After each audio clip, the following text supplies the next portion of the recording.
Saat ini saya berada di depan Museum Cristo de la Luz Antigua Mezquita.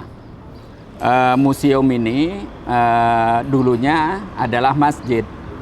Masjid yang pertama kali dibangun oleh umat Islam ketika memasuki kota Toledo ini dan menjadikan kota Toledo ini menjadi ibu kota Andalusia.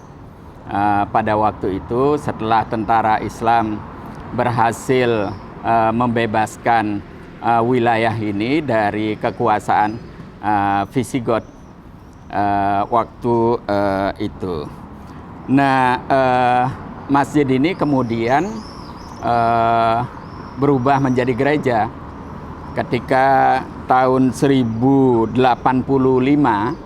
umat Islam dikalahkan dan terusir dari kota Toledo ini, dan dibangunlah masjid ini. Nah, masjid ini masih asli bangunannya, walaupun fungsinya dirubah menjadi gereja ketika umat Islam harus meninggalkan Toledo ini. Dan perlu diketahui, Toledo adalah salah satu dari wilayah di bawah kekuasaan umat Islam yang pertama kali jatuh ke tangan Kristen atau diambil kembali ke tangan Kristen. Waktu ini diambil alih kembali ke tangan Kristen, ini diubah menjadi gereja. Nah, tapi sekarang statusnya diubah, tidak lagi gereja, tapi menjadi museum. Kira-kira seperti itu. Oke. Makasih. Masjid ini untuk ukuran sekarang tidak besar, tetapi waktu itu cukup besar ya. Dan yang menarik adalah halamannya. Mari kita lihat, halamannya sangat luas dan sangat indah. Coba kita lihat ini ya. Nah, sekaligus juga perlu diketahui pada waktu itu menara masjid itu berbentuk segi empat. Karena dipengaruhi oleh arsitektur Maroko. Nah, kita lihat ini taman-tamannya. Nah, di sebelah taman itu menara. Nah, biasanya menara itu kan tempatnya tinggi, di mana orang menggunakan untuk azan. Ya, menggunakan untuk azan. Sekaligus juga orang bisa masuk dari sana, pintu gerbangnya dari sana. Dari sini kita sebelah sini kita lihat ini air mancur menjadi bagian dari ciri arsitektur Islam yang selalu menghadirkan air ya. Karena air itu simbol surga. Air bagian dari simbol surga. Al-Quran banyak sekali bercerita tentang surga yang di dalamnya mengalir sungai-sungai. Nah, kita lihat coba itu bentuk menaranya sekaligus juga gerbangnya. Nah, kalau kita lihat dari sini, sebelah sini akan nampak sekali gerbangnya dengan pintunya, sekaligus juga jalan ya. Jalan utama untuk memasuki kota. Ini jalan ini sejak dulu ya sudah ada. Ini jalan utama untuk memasuki kota. Memasuki kota Toledo. Sekarang saya berada di salah satu sudut kota Toledo. Kota Toledo ini dikenal sebagai kota toleransi, kota kerukunan di antara sejumlah kelompok agama, khususnya agama Samawi antara Yahudi, Nasrani, dan Islam. Kerukunan di sini sangat menarik karena sejak Islam masuk dan memimpin wilayah ini atau Andalusia secara keseluruhan dari Toledo ini, kerukunan di antara Yahudi, Nasrani, dan Islam sudah muncul. Nah, walaupun kekuatan politik mengendalikan negeri ini silih berganti, tapi kerukunan di antara kelompok agama yang berbeda tetap terjaga. Karena itu ketika Toledo diambil alih kembali oleh kelompok Nasrani, kerukunan itu tetap terjaga. Dan itu berusaha untuk diteruskan sampai sekarang. Nah, karena itu kota ini terkenal sekali sebagai kota toleransi di antara penganut agama samawi. Nah, sekarang kota ini mengandalkan ekonominya dari turisme. Turis baik dalam negeri Spanyol maupun dari luar negeri banyak sekali berkunjung ke sini. Restoran, toko souvenir, toko makanan, semuanya bergantung kepada pariwisata. Nah, karena itu sekarang ada semacam simbiosis. Jadi kelompok-kelompok agama ini berusaha menjaga perdamaian, citra positif kota ini sehingga turis mau datang. Nah, di sisi lain juga kelompok-kelompok turisme berusaha untuk menjaga kerukunan umat beragama. Kalau kita lihat bangunan-bangunan di sini, itu berusaha untuk menjaga cita rasa aslinya. Sehingga orang merasa bisa menikmati suasana di masa tempo dulu. Termasuk juga bangunan-bangunan baru yang dibuat itu tetap harus dengan gaya lama dan dibuat seolah-olah bangunan lama. Mudah-mudahan pada saatnya nanti saudara-saudara sekalian sempat untuk mengunjungi kota yang sangat menarik ini. Nah, perlu diketahui banyak sekali sejarawan yang karena memberikan fokus pada aspek tertentu dari perselisihan di antara kelompok-kelompok politik yang ada di sini, sehingga menimbulkan persepsi yang keliru. Memang benar ya, percekcokan, pertengkaran, pertempuran itu tidak bisa dilepaskan karena pengaruh agama ya antara Kristen dan Islam.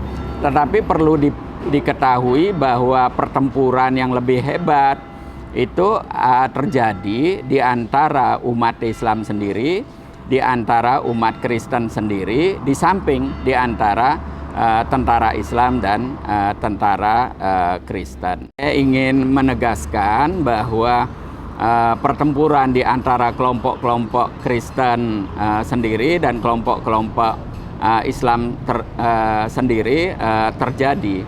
Dan tidak jarang pertempuran di antara kelompok Islam itu mengundang kerajaan-kerajaan Kristen tertentu untuk membantu.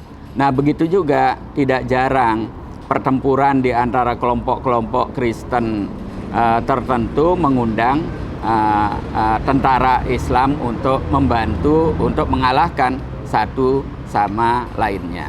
Artinya apa? Pertempuran itu tidak hanya sekedar dipengaruhi oleh aspek agama, tapi kepentingan politik dan kekuasaan ternyata lebih dominan. Dan itu mengalahkan solidaritas di antara kelompok Kristen sendiri dan solidaritas di antara umat Islam sendiri. Ada yang menarik dari hasil penelitian saya, yang saya suka menyebutnya dengan matematika tahun ya. Nah, kalau kita lihat dari matematika tahun ini, tahun 711 Masehi, tentara Islam yang dipimpin oleh Tariq bin Ziyad memasuki wilayah ini dengan menyeberangi Selat Gibraltar itu tahun 711. Nah, waktu itu Tariq bin Ziyad masuk ke wilayah ini menggunakan bendera dinasti Bani Umayyah. Tapi sekitar tahun 750-an dinasti Bani Umayyah ini dikalahkan oleh dinasti Abbasiyah dan seluruh keluarga kerajaan dibantai. Hanya Abdurrahman Ad-Dahil yang waktu itu berusia sekitar 19 tahun karena sakit beliau tidak ikut ke dalam jamuan yang bermuara pada pembantaian itu. Kemudian Abdurrahman Ad-Dakhil lari ke tempat yang paling jauh ya. Nah, beliau lari ke tempat ini ya. Nah, ada dua alasan kenapa beliau memilih tempat ini. Alasan pertama karena memang umat Islam berkuasa di sini dan kerajaan Islam dibangun di bawah bendera dinasti Bani Umayyah. Nah, yang kedua, tempat ini sangat jauh sekali ya kalau dilihat dari Baghdad ya. Sekarang saja penerbangan kalau dari Baghdad ke Madrid sekitar 7-8 jam. Nah, bayangkan waktu itu bisa 6-7 bulan ya. Nah, kemudian Abdurrahman Ad-Dakhil ketika lari ke sini ternyata penguasa di sini sudah menyatakan merdeka karena mereka tidak mau tunduk kepada Abbasiyah, tapi menyatakan tidak lagi menjadi bagian dari dinasti Bani Umayyah yang dinyatakan bubar. Nah, karena itu Abdurrahman Ad-Dakhil ketika sampai di Maroko, dia menemui tantenya karena ibunya adalah orang Maroko. Dia diberitahu bahwa sudahlah, urungkan niatmu untuk datang ke Andalusia karena di Andalusia itu tidak loyal lagi kepada Bani Abbasiyah. Karena itu Abdurrahman Ad-Dakhil menggunakan siasat diplomasi yang dikombinasi dengan siasat militer. Dia bersembunyi, kemudian dia mengirim delegasi menemui raja-raja di seluruh Andalusia ini, raja-raja Muslim waktu itu, dan hasil diplomasi ini dia memetakan ada raja-raja yang masih simpati kepada dinasti Bani Umayyah, ada yang setengah simpati, tapi ada yang juga sudah antipati. Nah, kemudian Abdurrahman Ad-Dakhil mendekati yang simpati ini. Nah, beliau menggabungkan ya kelompok-kelompok yang simpati ini menjadi satu kekuatan untuk mengalahkan kelompok-kelompok yang setengah simpati. Jadi kombinasi politik perang dan diplomasi ini ternyata efektif. Terakhir baru dia taklukkan yang kelompok antipati ini. Nah, sehingga dia memerlukan waktu sekitar 5 tahun untuk menguasai kembali seluruh wilayah ini dan kemudian menyatukan seluruh wilayah ini. Sehingga tahun 756 setelah seluruh wilayah ini bersatu di bawah benderanya, di bawah kekuasaannya, Abdurrahman Ad-Dakhil memindahkan ibu kotanya ke Cordoba. Nah, perlu diketahui sampai pada abad ke-10 dinasti Bani Umayyah di bawah bendera Abdurrahman Ad-Dakhil dan keturunannya itu mencapai kemakmuran yang luar biasa, kemajuan sains dan teknologi, dan orang-orang barat banyak sekali yang belajar ke wilayah ini dan kemudian memberikan pencerahan sehingga kemudian bermuara pada Renaissance pada abad 16, 17 dan 18 Masehi. Nah, kekuasaan Bani Umayyah ini berakhir pada awal abad ke-11. Karena apa? Ada beberapa faktor ya. Dinasti ini lebih mementingkan ya keluarga kerajaan, lebih memberikan perhatian hidup mewah sehingga rakyatnya kemudian tidak suka atau banyak yang miskin. Kemudian timbul pemberontakan, terjadi perang sipil yang berkepanjangan sampai kemudian tahun 1031 dinasti Bani Umayyah ini dibubarkan. Ya, dan khalifah terakhir diusir dari Cordoba. Nah, setelah tidak ada lagi kendali dari Bani Umayyah, muncul era yang disebut dengan fitnah. Kelompok-kelompok umat Islam memerdekakan dirinya sendiri menjadi penguasa-penguasa kecil yang disebut dengan taifah-taifah, termasuk di Toledo ini. Nah, karena itu Toledo menjadi sangat lemah. Penguasanya hanya berkuasa di sini dan kemudian dikalahkan tahun 1083 Ya, jadi umat Islam terusir dari sini 1085. Nah, kota Toledo ini menjadi salah satu kota paling awal lepas dari tangan Islam dan kembali kepada penguasa Nasrani. Dari Toledo ini kemudian dimobilisasi kekuatan Nasrani ya, yang berbasis pada wilayah utara, dan terjadi perang Baratayuda pada tahun 1212 Masehi. Perang ini terkenal sekali, bernama Las Navas de Tolosa.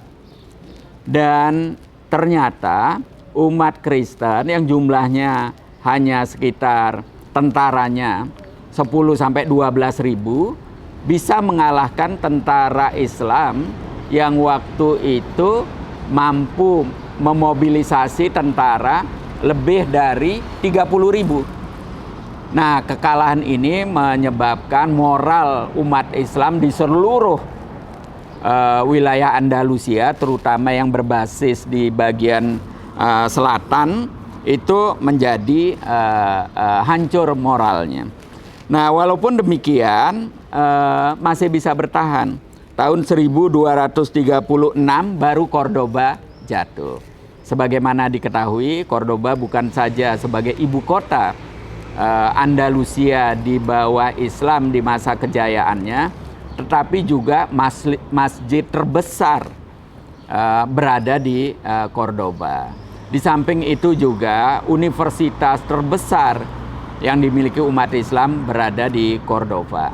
Nah, setelah Cordoba jatuh, ini praktis umat Islam sudah cerai-berai. Ya, nah meskipun demikian ada kelompok-kelompok ya, termasuk salah satu komandan perang dari umat Islam yang berasal dari Afrika Utara, itu menyatakan akan loyal kepada penguasa Kristen asalkan wilayah Granada diizinkan menjadi tempat tinggal umat Islam. Itu sebabnya umat Islam dari berbagai wilayah ini yang berstatus pengungsi kumpul di Granada. Nah, perlu diketahui kalau kita sering menyebut jizyah, itu seolah-olah itu kelompok minoritas Kristen atau agama lain yang memerlukan perlindungan dari umat Islam harus membayar jizyah. Tapi di sini ketika umat Islam sudah tidak punya kekuatan, menyatakan ketundukan kepada kekuatan Kristen, kemudian berkumpul di Granada, minta perlindungan dan menyatakan akan tunduk kepada umat Kristen, maka itu sejak berdirinya Granada yang simbolnya itu adalah Istana Alhambra, itu membayar jizyah kepada penguasa Kristen. Tapi hebatnya dia mampu bertahan selama ratusan tahun. Karena itu dia bubar dan harus menyerah kepada pasangan Isabella dan Ferdinand pada tahun 1492. Coba bayangkan, dari jatuhnya Cordoba 1236, dia bisa bertahan sampai 1492, artinya lebih dari 250 tahun. Itu hebat sekali. Dan Granada berhasil menyumbangkan Istana Alhambra. Itu sebabnya kenapa di seluruh pojok Istana Alhambra itu bertuliskan ayat Al-Quran yang berbunyi wala ghalib illallah. Tidak ada kekuatan kecuali Allah. Tidak ada kemenangan kecuali Allah. Ini menunjukkan bahwa sejak didirikannya Istana Alhambra itu penguasa muslim sudah berpikir ini tunggu saatnya saja hilang. Karena memang sudah tidak ada kekuatan lagi. Dan proses hilangnya itu dipercepat karena keluarga Istana Alhambra berkelahi terus. Bahkan mengundang kekuatan luar untuk menghabisi saudaranya sendiri dengan bayaran. Ya, bagian dari wilayah Granada itu sebagai upeti, sebagai balas jasa atau sebagai bayaran. Sehingga terakhir tinggal Istana Alhambra saja. Dan itu ceritanya bagaimana kemudian umat Islam hilang dari bumi Andalusia ini. Semoga ada manfaatnya.